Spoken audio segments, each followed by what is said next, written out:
Hello and welcome to the Cristina Astrology channel, where we explore the cosmic blueprint of your life through astrology. My name is Cristina, and if you're ready to decode planetary influences, uncover your soul's lessons, and align with your true purpose, then you're in the right place.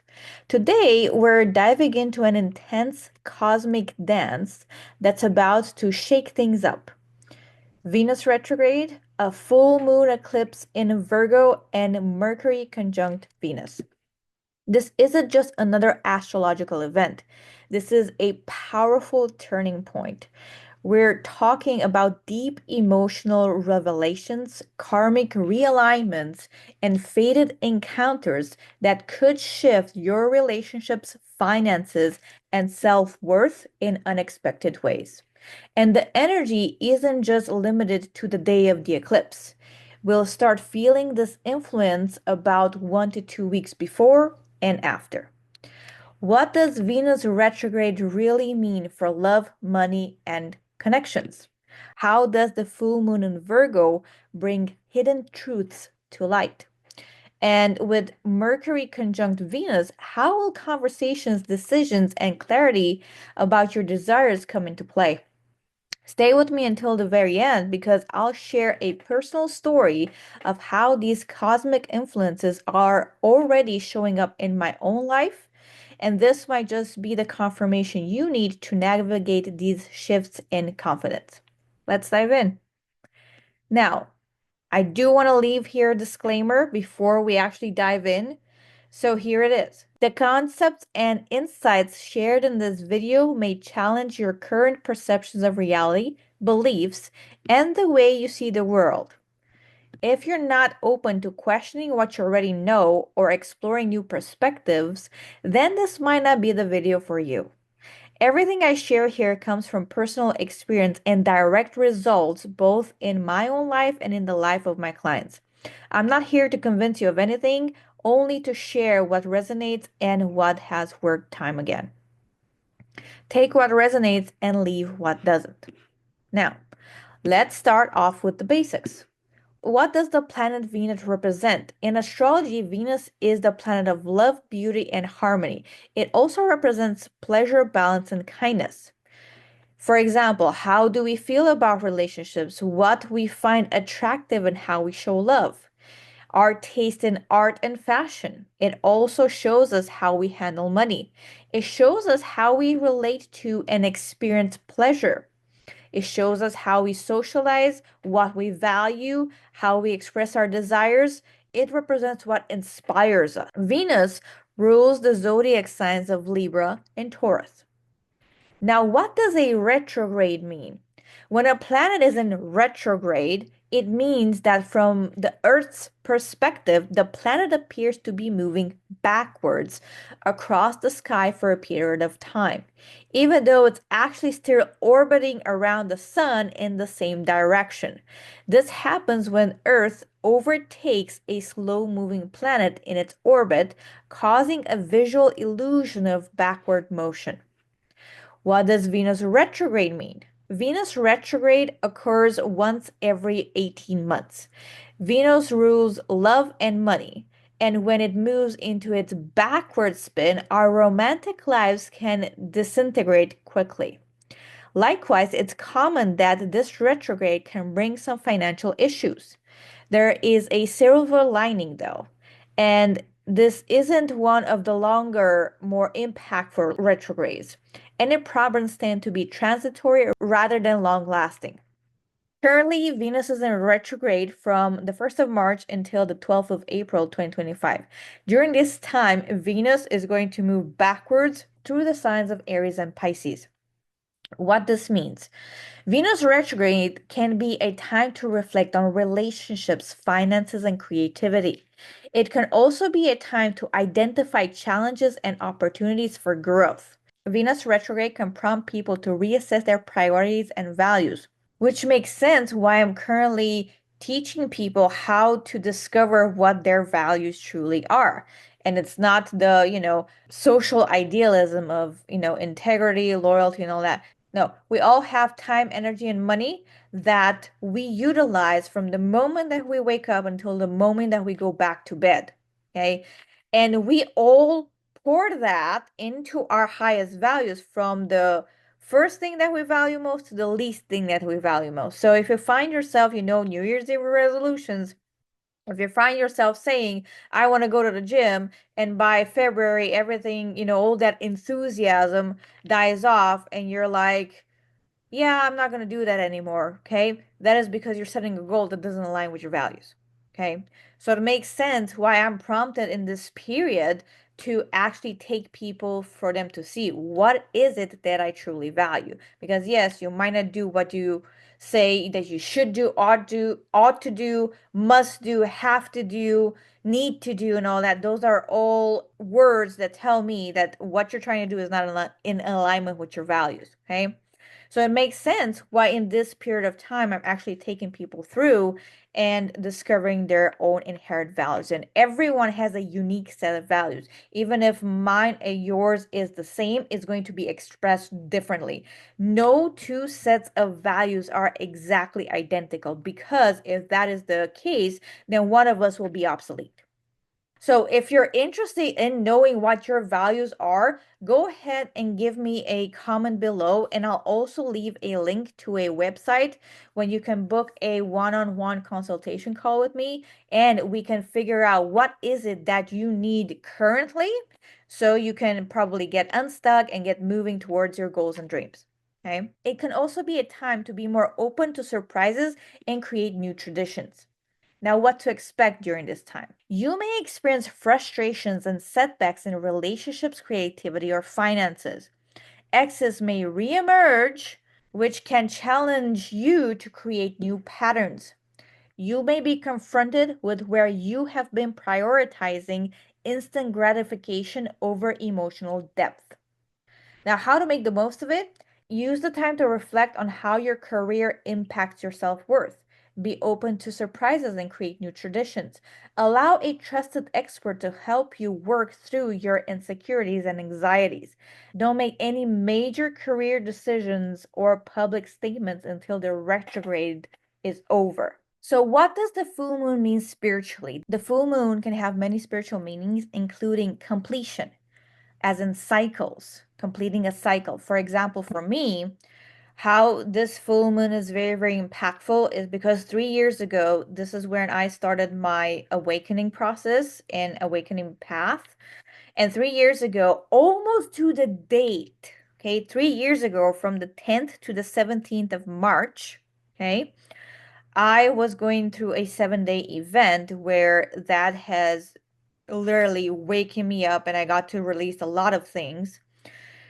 A year after that, I went and I staffed the same event that I went through. Okay, so it's a trilogy of 3 events. And I went and I staffed the same one. I didn't staff the first one, I didn't staff the third one. I wanted to staff that one. Okay, that was the most significant one for me.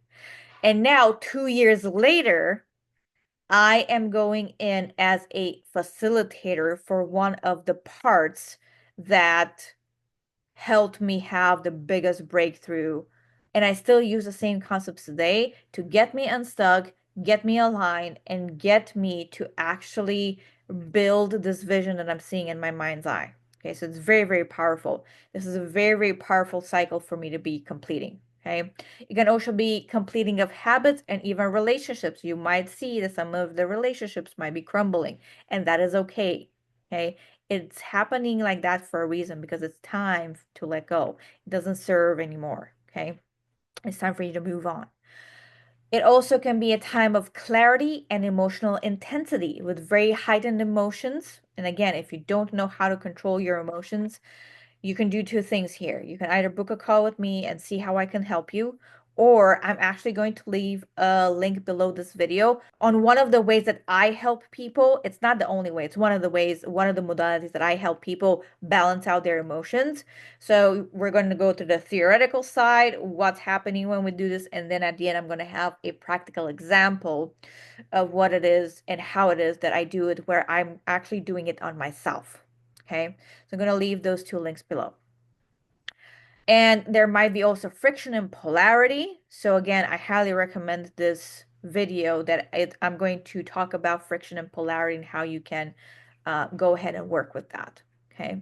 It can also be a time for letting go of negativity and preparing for new beginnings. Because again, you cannot create something new if you're still stuck in, the old and the past and all that.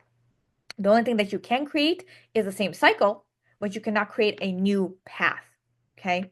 Now, rituals could be you can do breath work as a way to release these highly charged emotions. You can light a candle, you can write down what's troubling you, you can visualize your goals, and you can speak your attentions aloud to the full moon of what it is that you want to let go. I personally like to do the type of work that I'm going to, again, it's the same video. Go check it down below so you can understand how it is that I actually dissolve the charges. It's not that I, sweep it under the rug or put it in the closet to, see it later. No, I actually found a method that you can dissolve all of this resentment, the guilt, the hate, the anything that it's taking you out of being in your center, and also infatuation and all that, because we were taught that love is an emotion, but it's not, it's a frequency. So whenever there's an emotion, either you infatuate with someone and you feel love and like and admire the person, or you put the person down and you hate them, you judge them, you resent them and all that. Those are all emotions, and it's taking you out from the center. Okay, so it's highly, highly, highly powerful video. I really do suggest you go ahead and check that out if you haven't. So what I prefer to do is I prefer to do a bubble bath for me with a bunch of different things in there, but main thing is Epsom salt bath, because Epsom salt bath helps me release and rebalance and recalibrate my body. And also, the other thing that I like to do is drink a lot of water, because when I go through this process, if I'm not very, very hydrated, I'm going to be dehydrated and my amygdala is going to kick in, and it's not going to allow me to release those things that don't serve me anymore. I want to create a new path. I do not want to repeat the same cycle. Okay. So I prefer to increase my water intake. I prefer to take bubble baths. Why? I prefer to be around water is because water externally and water internally, water is a conductor of electricity and energy, and we're all vibration. Okay, so it's going to help me release that faster and not cling on to it and not be in my amygdala when I do so. Now, what happens during a moon eclipse? This is the scientific perspective. Okay. Lunar eclipses occur at the full moon phase, when the Earth is positioned precisely between the moon and the sun. Earth's shadow falls upon the surface of the moon, dimming it and sometimes turning the lunar surface a striking red over the course of a few hours. Each lunar eclipse is visible from half of Earth. Types of lunar eclipses. There's a total lunar eclipse, which is the one that we're going to experience. Okay, this is where the moon moves into the inner part of Earth's shadow, or the umbra. Some of the sunlight passes through Earth's atmosphere, reaches the moon's surface, lighting it dimly. Colors with shorter wavelengths, like the blue and the violets, scatter more easily than colors with longer wavelengths, like red and orange, because these longer wavelengths make it through Earth's atmosphere and the shorter wavelengths have scattered away. The moon appears orangish or reddish during a lunar eclipse. The more dust or clouds in Earth's atmosphere during the eclipse, the redder the moon appears. The second type of eclipse is a partial lunar eclipse, and this is an imperfect alignment of sun, earth, and moon, which results in the moon passing through only part of Earth's umbra. The shadow grows and then recedes without ever entirely covering the moon. And the third type of eclipse is a penumbral eclipse. And if you don't know this one is happening, you might miss it. The moon travels through Earth's penumbra, or the faint outer part of its shadow, and the moon dims so slightly that it can be difficult to notice. Now, what happens during a moon eclipse from a spiritual perspective? Okay, it's important to understand that eclipses are like an eye observing directly the earth from the shadows. Usually, these shadows hide everything that we do not want to see, and this is why we fear the shadows and the dark. In our subconscious mind, we have projected upon the shadows a narrative of terror, fear, and hiding because we do not want to see that part and we don't want to be in the shadow. Everything that exists and everything we perceive in reality are merely shadows. We cannot see light itself, only its interplay with shadows, the dance of photons passing through atoms. What we call reality is a game of light and shadow. Everything we see is essentially the shadow cast by photons as they move through matter. It is through these shadows that we perceive the world around us. This is why the shadows are the creators of our reality. And for the light to be perceived, it needs a shadow. This is the significance of the yin and yang symbol. There are these two forces in constant balance and constant movement. So, what happens when we start to remember the spiritual beings that we are? We tend to seek and believe that we have to go to the light. And when we start seeking the light, we believe that the shadow is against us. However, the shadow and light are part of the same system. And in our subconscious, we turned the shadow into our enemy. And in the past 2,000 years, religions have been responsible for turning that darkness into our enemy. All the symbols of creation have become something dark only for the benefit of a few certain religions that wanted to control a huge portion of humanity. Not because those religions are darkness, but because they wanted to have full control of everything. And when do we need someone to control us? When there is no inner power. Therefore, in this perceived lack of power, perceived lack of inner truth, and perceived lack of divine connection, we start to try to control the other's life or to tell the other what is true and what it is a lie. Through the darkness of our subconscious mind, what we have done is take all the symbols that gave us power from within and projected them externally as something that is wrong. And in the past 2,000 years, we turned all this data that we have around inner power and creation into demons, and it became something diabolical. Now, the word demon, in fact, means data or knowledge or information of a specific thing. As I was doing this research, I did come across more information. It does not want me to share this with you right now.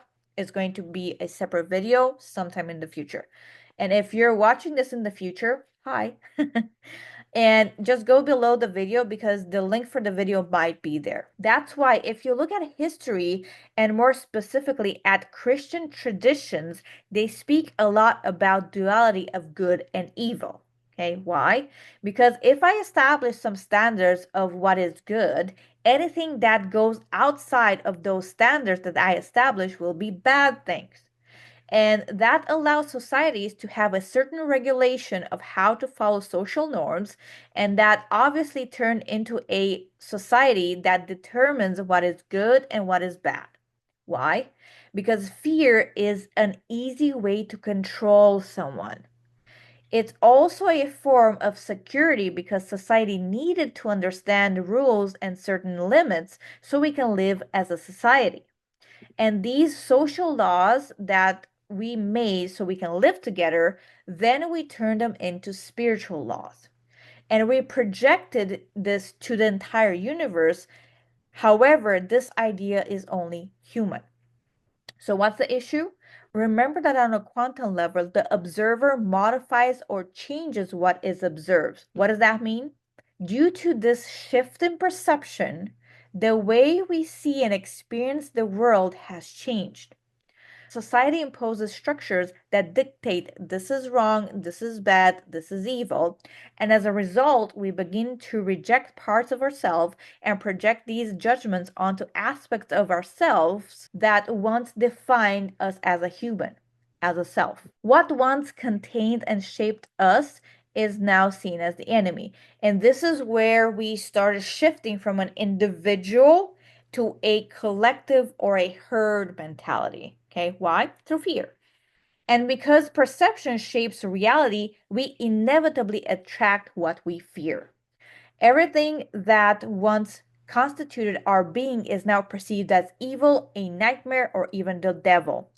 As a result, what appears before us takes the form of shadows, manifesting as enemies in our external world. So I'll be constantly thinking about people who lie to me and want to control me, and I'm the victim of the system. This way of thinking is what constructs the very framework of evil and reinforces systems of control because we are constantly perceiving the need for an enemy. In doing so, we are the ones creating the system. We manifest this vision, this reality that keeps us trapped in a self perpetuating nightmare, one we continue to feed by assigning symbols of darkness. In an eclipse, what happens is that all that shadow is suddenly observed. And so we have the opportunity to review all these shadows and perceptions and to start something new. This means that we will be able to change the rules of the game. And to do that, here are some questions to ask ourselves. Who am I in this perception? And who do I want to be in a new one? What game have I been playing so far? And how can I change that game? And I can't tell you what the game is or how to play it because otherwise I'd be making the same mistake. The only thing that I can tell you is say the way to find the answers to those questions is to go within. This is why in the coaching that I do, I ask intentional, precise questions designed to unlock your subconscious mind and give you your answers. And if, again, you want to know how you can work with me, there's a link down below. Go ahead, click that link, book a one-on-one call with me, and we'll see where you're at, where you want to go, if I can help you. And again, if I can, I'll let you know. And if I know someone that can, I will guide you in that direction. Now, what is Virgo all about? So a Virgo sun is if you're born between 23 of August and 22nd of September. The symbol is a maiden. The ruling planet is Mercury. The house it rules is the sixth house. The element is earth. The mode is mutable. And the key word is to analyze. Now, Virgo people tend to be very conscious of details. They may appear nervous or obsess over health issues. They are likely to be neat and orderly, at least in some area of their life, although they may exhibit the opposite tendency in cases where they have not yet found their guiding principle of organization. Virgos love work, service to others, and the gathering of the fruits of the material world as symbolized by the harvest. They are also likely to be a good conversationalist with wide-ranging knowledge and interesting ideas. They can be analytical and perhaps overly fond of detail with perfectionist tendencies, and they may miss out on the big picture by concentrating on the micro. It also benefits them to learn the fine line between discrimination and criticism. Virgo's mission in life is the purification of their activity in pursuit of their goal, manifesting their inherent love of excellence in all things. Now, what does the full moon in Virgo represent? The total lunar eclipse occurs at 23 degrees of Virgo. This is the first eclipse in the Virgo Pisces axis, which is shining a garnet light on false illusions and dissolving what can no longer remain. This is a karmic cleanse.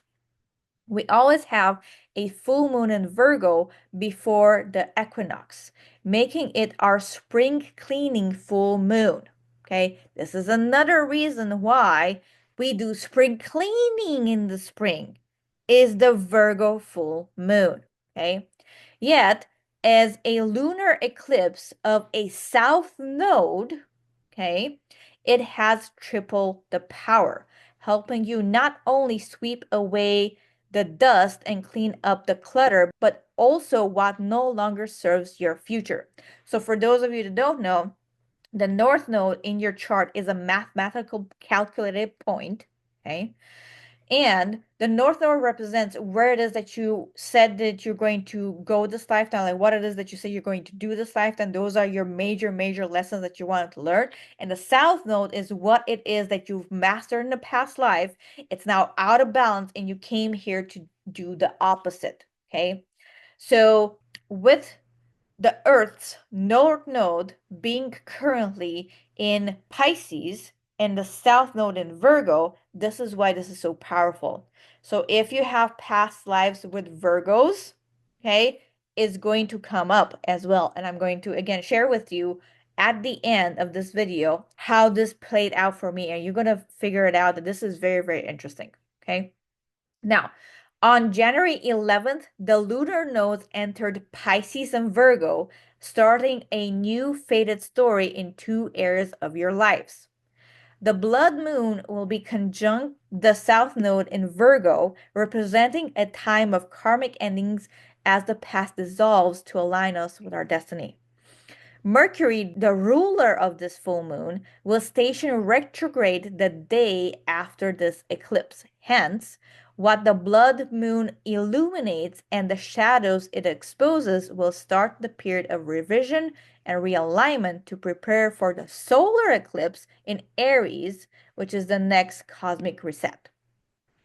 The lunar eclipse and south node will be opposite Sun and Saturn in Pisces, illuminating what can no longer remain and be sustained, or what you need to change and readjust to continue building towards your goals, plans, and dreams, like the North Node in Pisces. The new moon in Pisces, which happened on the 27th of February, marked the start of a new fated cycle and new opportunities. Now, this lunar eclipse of the South Node highlights that nothing can change if you don't clear from the karmic patterns, making you repeat the same old cycles. The lunar eclipse will trine Uranus in Taurus, indicating that fated changes will flow with ease as we let go of what no longer serves a purpose or priority, which is Saturn, or what can no longer be sustained. This will mark a shift and changes will start to unfold like it's magic. Now you want to look in your birth chart, where does 23 degrees of Virgo fall? Because under that house, you might have and you might see some things being shaken up. Okay. Now, if you need assistance on how to find your birth chart and how to create one, I'm going to leave a link for that right below, and you can go ahead and click on that after this video and you can go ahead and watch that. Now, here's the thing. You must have your accurate birth time to know which houses Virgo is going to fall under. Otherwise, you'll only have half of the story. And if you're curious about why birth times are so crucial, I highly recommend watching my video where I walk you through the reincarnation process and explain why our astrological birth chart is one of the most important tools to understand your soul's journey. And I'll leave a link to that video in the description below. Okay, now, what does the planet Mercury represent? Okay, so Mercury represents the mind and the intellect, and it rules Gemini and Virgo, and has its exaltation in Aquarius. So you will know if you studied astrology, and if not, that's fine. You will know that planets, wherever they fall, they may be exalted, like they would love being there, or they would be in detriment, which is they hate being there, or they're comfortable, which they're like it feels like home. So Mercury feels like home in Gemini and Virgo. Okay, now Mercury is an airy planet associated with all forms of communication and the inflow and outflow of intelligence. Its position indicates how your mental function will be expressed and where techniques and skills are available for you. Okay, what is Mercury conjunct Venus? Mercury and Venus align while Mercury moves through retrograde, bringing past emotions, relationships, and unresolved conversations back into focus. Words hold extra weight, making this a powerful time for healing, closure, and reconnecting through heartfelt communication. This transit revives themes from August 7th of 2024, the last time these two planets met. Unspoken feelings may rise to the surface, long overdue conversations may unfold, and truths and emotions that were once unclear can now be expressed. Whether through a message from the past, an honest discussion, or a deep realization, the universe is guiding you to speak with clarity, listen with an open heart, and move forward with greater understanding. What to expect? Thinking of someone and then they make contact. Vivid dreams about the past, which memories are going to start to resurface, or communication that brings resolution and healing.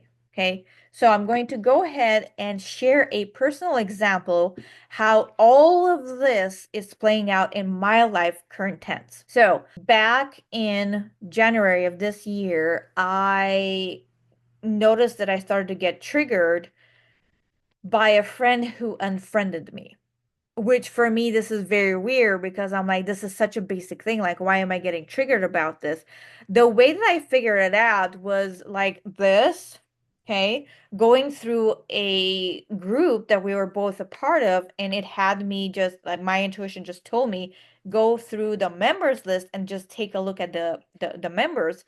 And I saw this person, and I'm like, why is there an add friend button? Like, is this a cloned account? Is this, so I go to the profile, I click the messages, and I'm like, no, this is a person I actually talked to. No, this is the real account. I'm like, this is weird. So I immediately went into blaming the person, judging the person, all that. And at the same time, it didn't want me to go into it. I'm like, okay, I see you. I notice you. I respect your decision not going through it. And we'll see when this resurfaces. So yesterday, as I was doing some digital covers for my meditation that I've been working on, I suddenly start to cry, and it brings up this memory of him unfriending me. And I'm like, why am I doing this right now? I guess we want to go into it. So I went into it, and this person is actually one of the people that I went through this event 3 years ago, the first time in March. So again, as I'm sharing this with you, I'm seeing another way that the cycle had to be completed, and I had to go through it. So we went through it together, and then not long after that, I found a boyfriend, and me and him were still connected. We're still talking and all that, because once you go through something like this, like you're kind of connected for life, if that makes sense. Like it was really intense 7 days, and we went through a lot together. We saw ourselves out at our lowest. We saw each other at our lowest, and yeah, it was very, very intense period together. So after I had my ex-boyfriend at that time, I took my ex-boyfriend to the beginning of the trilogy where I actually met the person that I did the second part with. And I introduced them, hey, this is my, boyfriend, and this is my friend, and all that. So they got to know each other. So they met at this event. So my friend knew that now I had a boyfriend. Okay. So fast forward, current tense, I'm like, why am I so charged on this? And it's because in me sharing my charge with a person that we do the work on each other, and we help each other grow and evolve, she said that she knows his girlfriend, and his girlfriend might have been the one that told him to do that because she might have felt threatened. And I'm like, okay, that's a possibility. However, I don't have a charge on her. I have a charge on him. Because where I came from, I'm like, you do the work. You know better. Okay. But yesterday, what came through was like, why am I so charged on this? Like, why am I so charged? And it was the charge was on the fact that when I was with my ex-boyfriend was really, really jealous of the relationship between me and my friend. And I'm like, I am not going to stop talking to my friend because you are insecure. Like, that's your issues. Deal with that. So then I was expecting my friend to have the same thing, to do the same thing for me.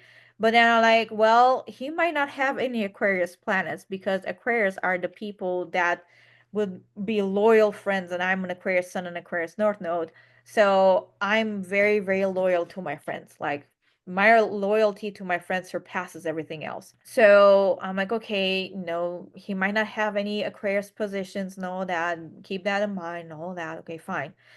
So then started going down this rabbit hole that it pulled me back 2 years ago, where I started researching the terms of twin flame, where I started seeing him in my workshop. This is a vision, a place that I have in my mind where I can go to solve problems and all that. And I'm like, what the heck are you doing here? Like, why are you here?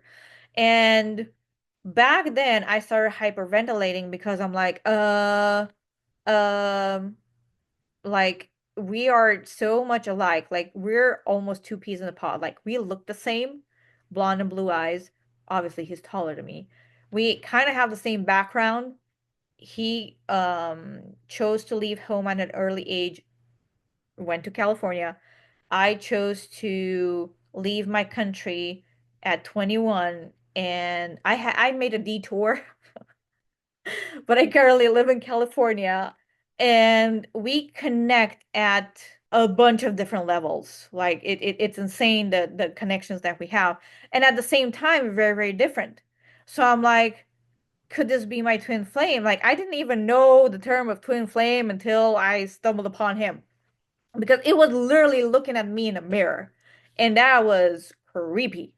And I'm like, no, but I don't want to be with someone like him because he's very, very controlling. And I'm like, crap. Whatever I project on him is something that I haven't owned in me. And I'm like, crap. I have to go own that part of me. And just seeing him interacting with his girlfriend, I'm like, no, thank you. I do not want any part of that. Like, you do you. Um, so yes, there's a lot of judgments that came in place. And again, it put me back into like, is this my person? Is this not my person? Like it really threw me for a loop 2 years ago. And now it came back and it resurfaced. And with everything else that I know that he's a Virgo sun. Okay, I know that he's a Virgo sun.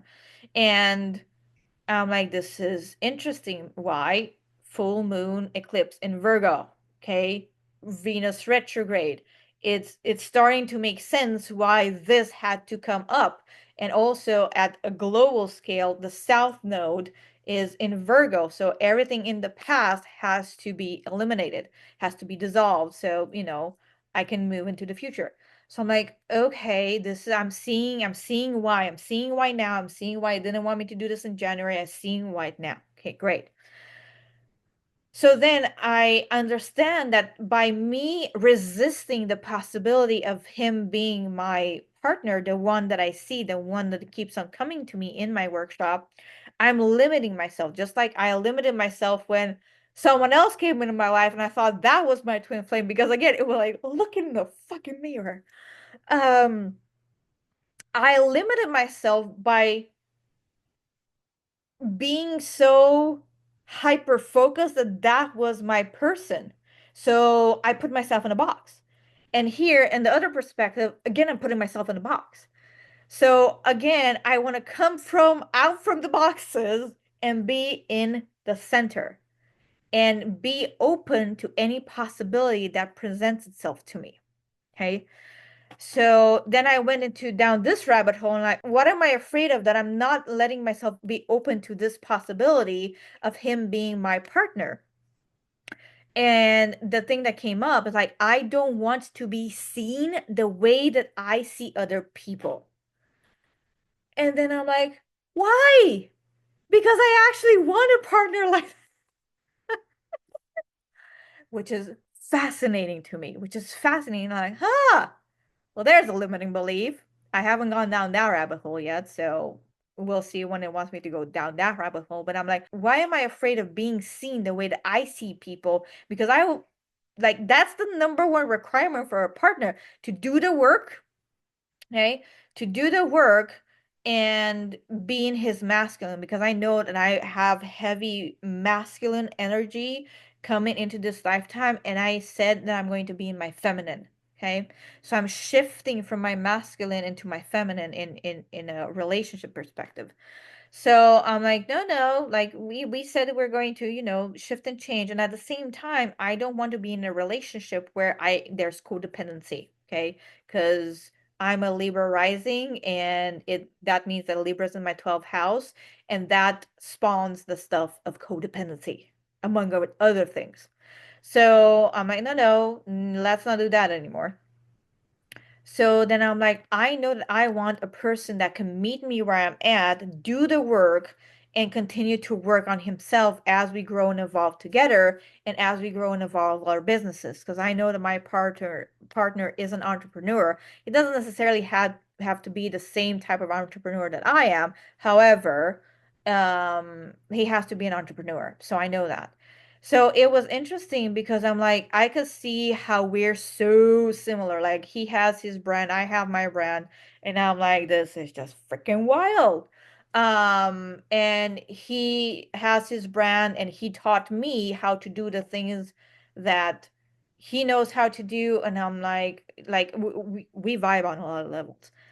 So then I'm like, I've got to go ahead and eliminate this fear of actually having the partner that I want. Whether it's him or it's someone else, doesn't really matter right now. I know that I identified something that's holding me back, and it's not only going to hold me back in a relationship, it's going to hold me back in other areas of life that I don't even see right now. So that is the thing here. Because right now I'm not looking for a partner. I'm very aware of that. However, I know that this fear is going to hold me back in other areas of life. So that is the incentive for me to go in and dissolve that.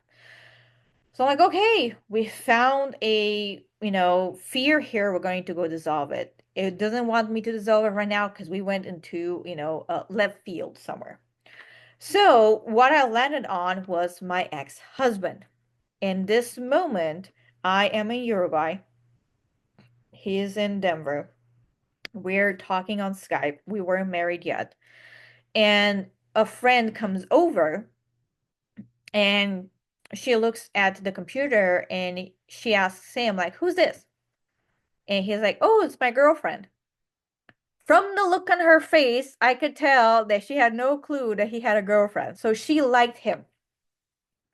So I'm like, okay, you guys have fun. Okay, you guys have fun. All right. So after the fact, the next time we talked, I told him, like, do you know that she likes you? No, she doesn't like me and all that. So we both have the same Aquarius North Node. Unless you tell us to our face that you like us, we are not going to be able to tell. Like, really, it's that thick with us. Okay. I'm not sure if every Aquarian North Node is like this, but if you're an Aquarius, you have any Aquarius placements, either in the 11th house or a heavy Aquarius, or Aquarius in the big three, Sun, Moon, or Rising, if you're the type of person that you cannot figure out that someone's hitting on you or trying to flirt with you until they're like, hey, I like you, please let me know. Please let me know if it's only me. And if it's only me, it's fine. But I noticed this with him as well.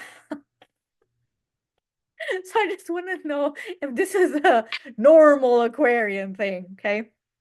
So, and he's like, no, no, she's not interested in me and all that. And he's like, she actually dumped her boyfriend because he was jealous of the relationship that she and I have. And that I tilted my hand, I'm like, and you still can't see it? Okay. So then he said that she's the only person that has ever done this for me. And then I'm like, no, she's not. Because remember X, Y, and Z person? And he's like, yeah. Well, the reason him and I broke up was because he was jealous of the relationship that you and I had. And I'm like, I am not about to, you know, say goodbye to a friend that I've known my entire childhood, like really grew up together, just because you're insecure. I'm not willing to do that. So he didn't know that. And he was like, well, why didn't you tell me this? I'm like, you didn't need to know. You really didn't need to know. It wasn't about you, it was about him. So that kind of left him speechless. So it went back to this, and there were some things there that wanted to be said, and I acknowledged those, and I said it, and I released everything, and there was sadness and anger and resentment and all that jazz. So I released all of this, and then about an hour later, guess who texts me? It's my ex-husband. And I'm like, well, Venus retrograde, full moon in Virgo, full moon eclipse in Virgo. Here we go. The interesting part is that in between that release and him texted me, I went into his astrological chart, and he has 3 planets in Virgo and 2 in the 6th house. So he, even though he's a Leo sun, he has these placements, and I'm like, okay. And we also, my husband and I also have a past life together. So again, since the eclipse, the full moon eclipse is on the south node in Virgo, because we have a past life connection, it had to have happened exactly the way that it did. And what we talked about, because right now, technically, we are still married. We've been separated for 3 years? 3 years now. We've been separated for 3 years now. However, technically, we're still married, and we still share the phone bill together. So the conversation was about separating the bill because he wanted to switch carriers. Okay. So again, Venus retrograde, full moon eclipse in Virgo. It's releasing of cycles, habits, coming everything to a close. And again, I cannot make this up. I really cannot. And it's also Mercury conjunct Venus in here. Okay? Because Mercury is the planet of Virgo and Gemini, and Venus is the planet of Libra and Taurus. So I have a Libra ascendant. It is going to affect me. Now, again, if you want to understand better how I was able to release these charges that I had on both my friend and on my ex-husband, then go to the description below. There's going to be a link there. And again, I'm going to go to the theoretical side of what happens in the background as we do this type of work. And at the end, I'm going to give you a practical example of me going through this, where you're actually going to see me doing it on me. Now, I do want to thank you so much for exploring the stars with me, as well as any downloads that I received in the moment, and I was able to share those with you. If you found this video helpful, don't forget to like, subscribe, and hit the notification bell so you'll never miss a cosmic update. And now it's your turn. Take a look at what house Virgo, Pisces, Libra, and Taurus are in your chart, and see how this Venus retrograde, full moon eclipse in Virgo, and Mercury Venus conjunction are playing out in your life. You might be able to possibly answer some of the things that might be happening in your life right now.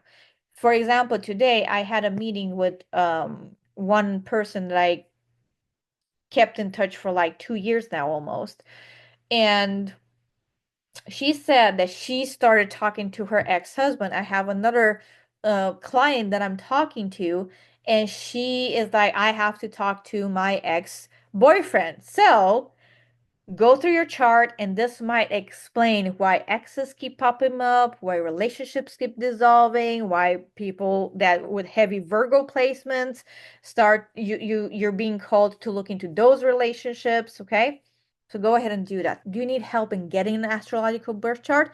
that's fine. I'll leave a link to that video down below. Now, this is very important. You must have the accurate birth time to know which houses these signs fall into. Otherwise, you'll have only half of your story. And again, if you're curious about why the birth time is so crucial, I highly recommend watching my video where I walk you through the reincarnation process and explain why your astrological birth chart is one of the most important tools for understanding your soul journey. And I'll leave a link to that video below. Now, do you want a personalized astrological reading? If you're ready to uncover exactly what you came here to do this lifetime, you can book a session with me, and I'll leave the link to that below. Now, just make sure you have the accurate birth time before scheduling. And if you're unsure, I recommend calling the hospital where you were born or researching how to obtain a birth certificate with the time on it. Now, some of the states will provide this birth certificate with the recording time on it, so be sure to check. And let's keep the conversation going. Let me know in the comments below how this full moon eclipse energy is showing up for you. And remember, we start feeling it 1 to 2 weeks before and after.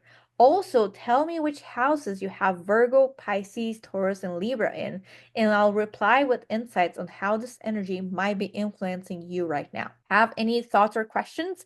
Drop them in the comments below. I'd love to hear from you. And until next time, trust the universe and keep looking up.